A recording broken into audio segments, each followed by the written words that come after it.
साहित्य के सरताज मुंशी प्रेमचंद का नाम आपने सुना ही होगा। गृहस्थ जीवन की सामान्य समस्याओं, आर्थिक तंगी आदि उलझनों से दो हाथ करते हुए भी अपने व्यस्ततम जीवन से साहित्य सृजना के लिए उन्होंने समय चुराया है और इसी थोड़े से समय का सदुपयोग करते हुए साहित्य का भंडार छोड़ गए हैं।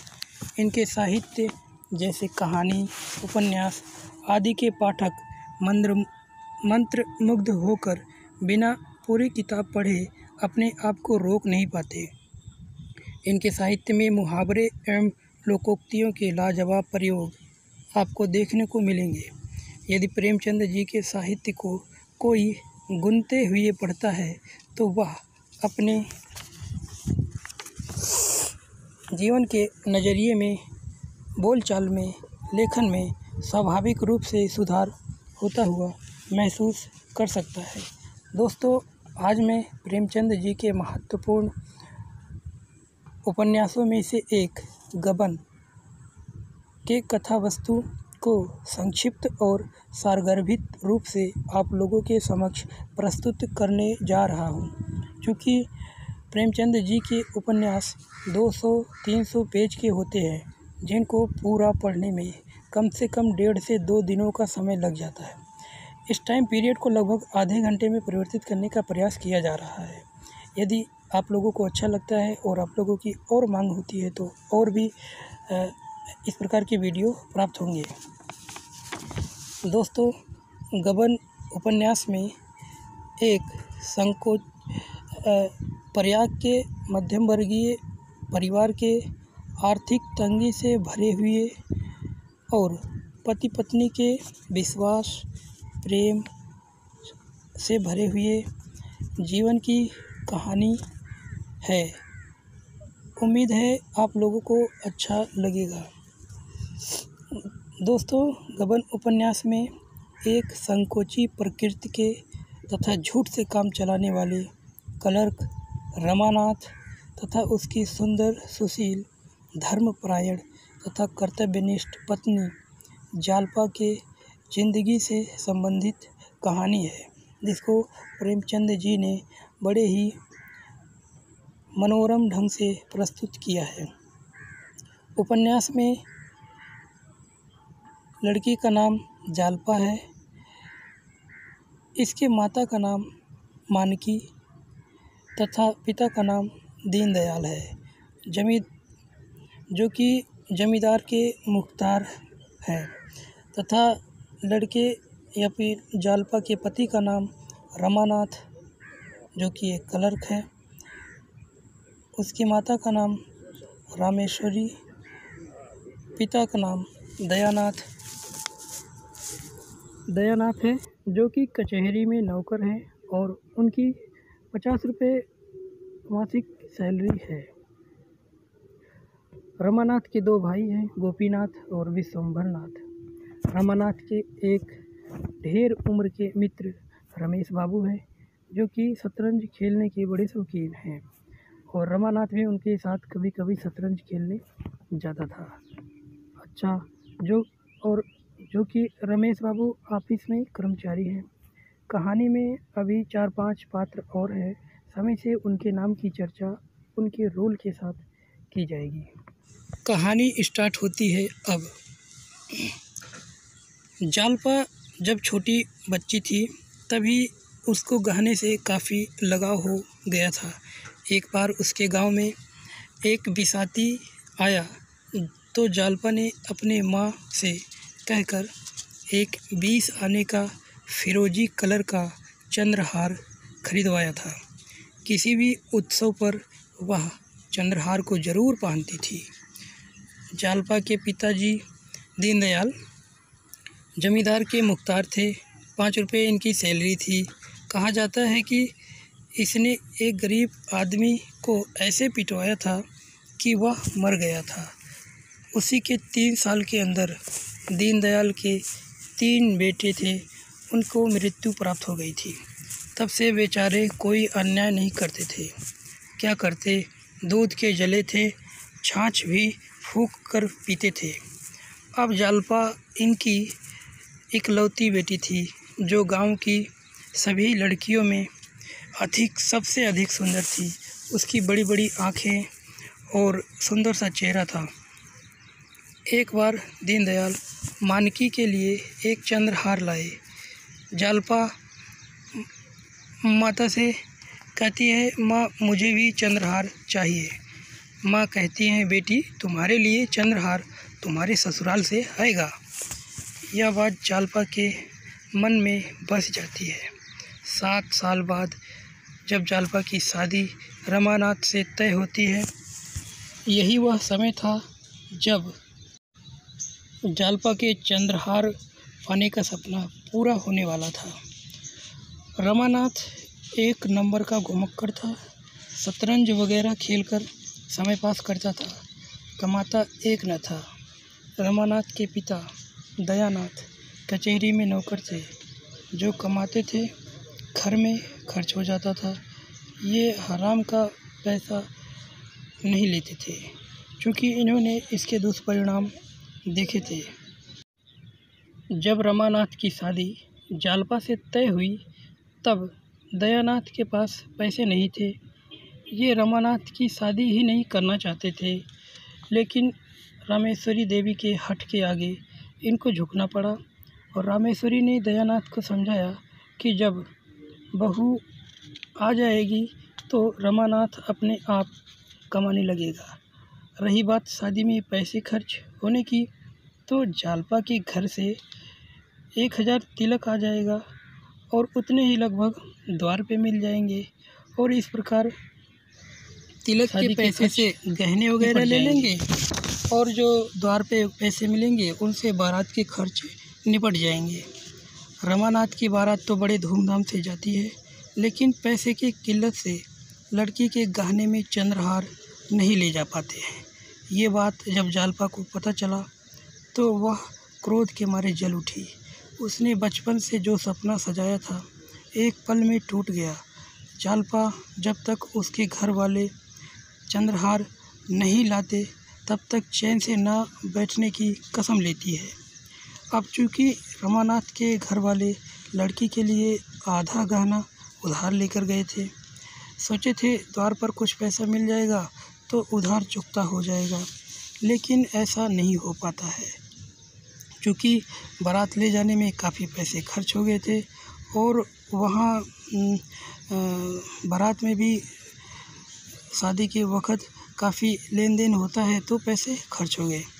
अब सुनार के तगादे से तंग आकर रमानाथ अपनी पत्नी जालपा के गहने चुराकर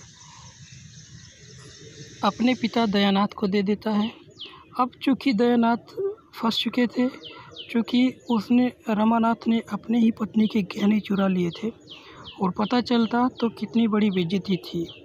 अब दयानाथ क्या करते, आखिर में वो गहने ले जाकर सुनार को दे देते हैं और पैसे आधे तिये में चुकता हो जाता है। अब चूँकि जालपा और ज़्यादा परेशान हो जाती है, किसी न से न बोलती और ना ही कहीं जाती। रमानाथ से अपनी पत्नी, सुंदरतम पत्नी का यह दुख देखा नहीं जाता। वह रमेश बाबू के सहयोग से एक क्लर्क के पद पर काम करने लगता है। क्योंकि इसका वेतन केवल 30 रुपये था, चाह कर भी रमा अपनी पत्नी के लिए गहने नहीं बनवा पाता है और उससे अपनी सुंदरी पत्नी के दुख देखा नहीं जाता। रमा बहुत परेशान रहता है कि वह जालपा के लिए गहने कैसे बनवाए। अंततः रमा सुनार की दुकान पे जाता है। दुकान से उधार गहने खरीद लाता है, जिससे पाकर जालपा एकदम चहक उठी, मानो उसे तीनों लोगों की खुशी मिल गई हो।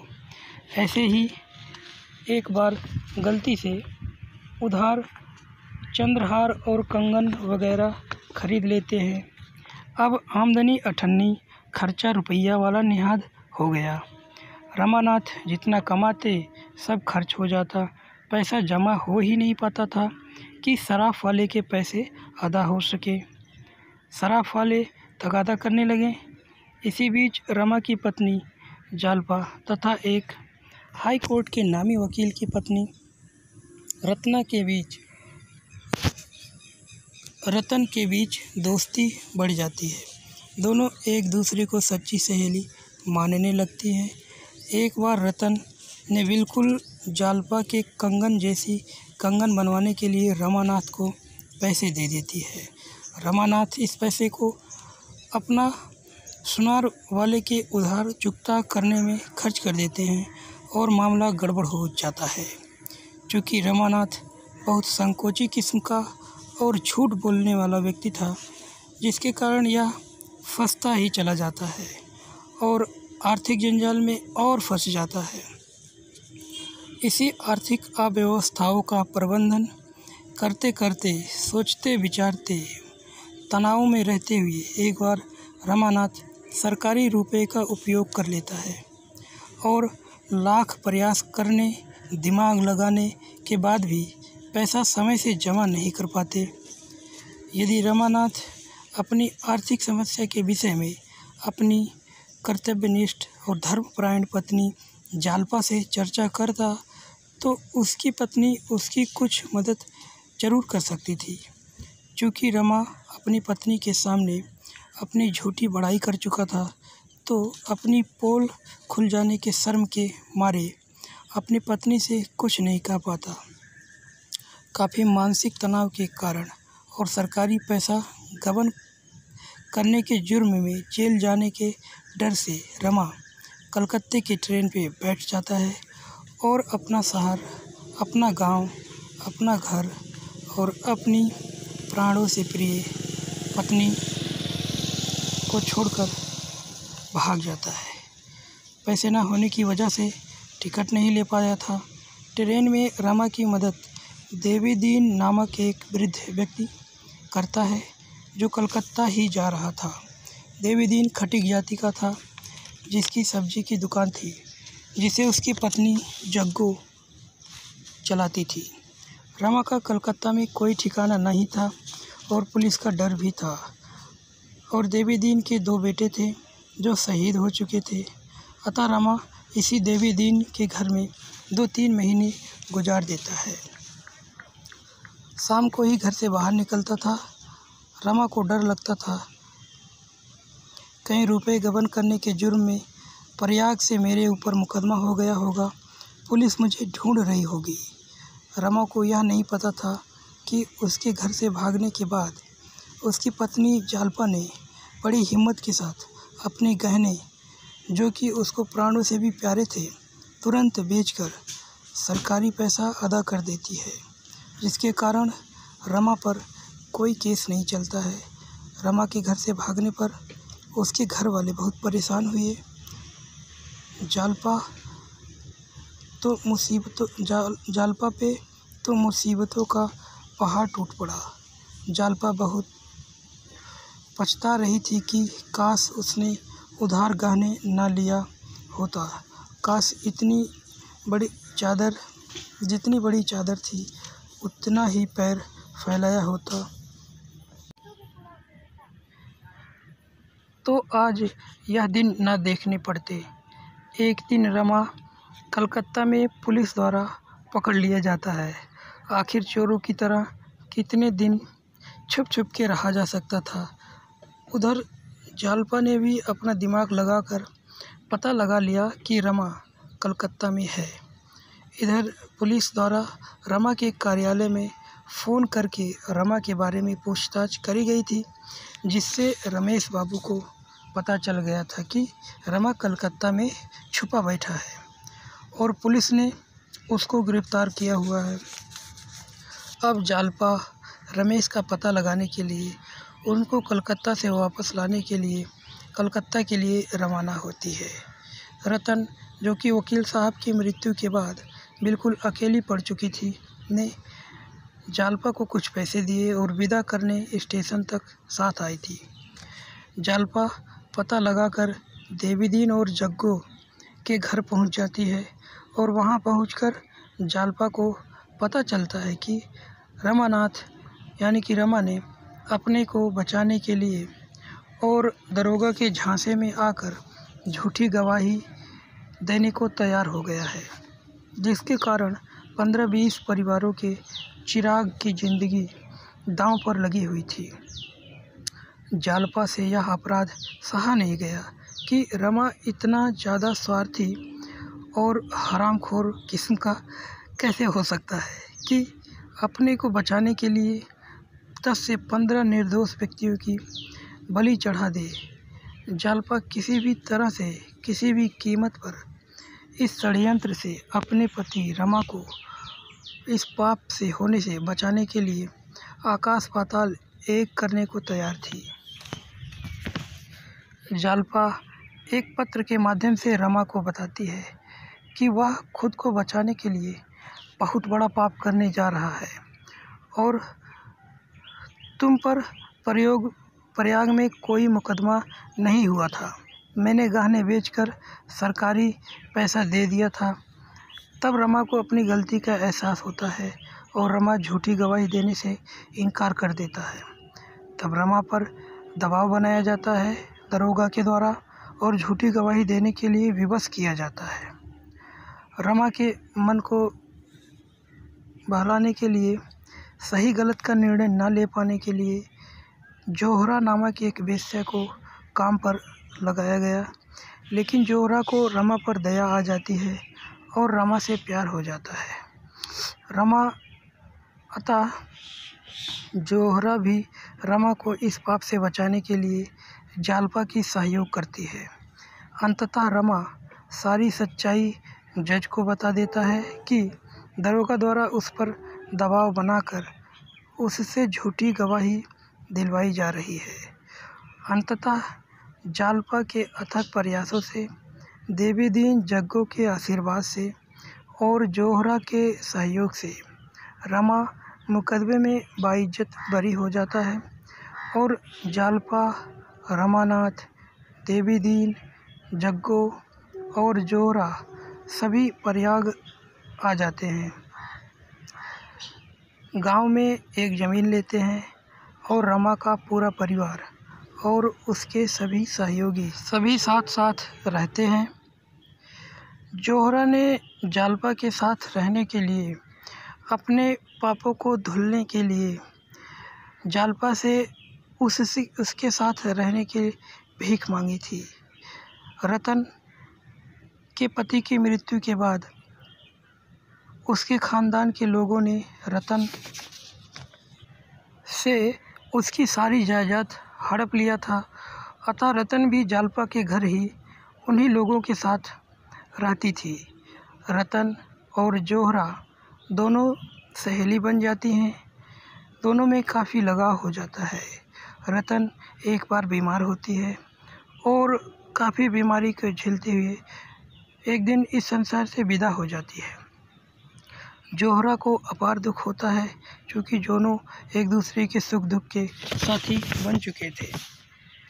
एक दिन नदी में किसी को बचाने के चक्कर में जोहरा भी नदी में डूब जाती है। रमा और जालपा को अपार दुख होता है। कैसे एक क्षण में जोहरा इन सब से बिछुड़ चुकी थी। ये लोग कभी कभार शाम को नदी किनारे आ जाया करते थे और घंटों नदी को देखते रहते। देवी दीन ने पास के ज़मीन पर कुछ पेड़ पौधे लगा रखे थे, कुछ सब्जियां वगैरह उगा रखी थी। रमा के पिता दयानाथ की भी मृत्यु हो चुकी है।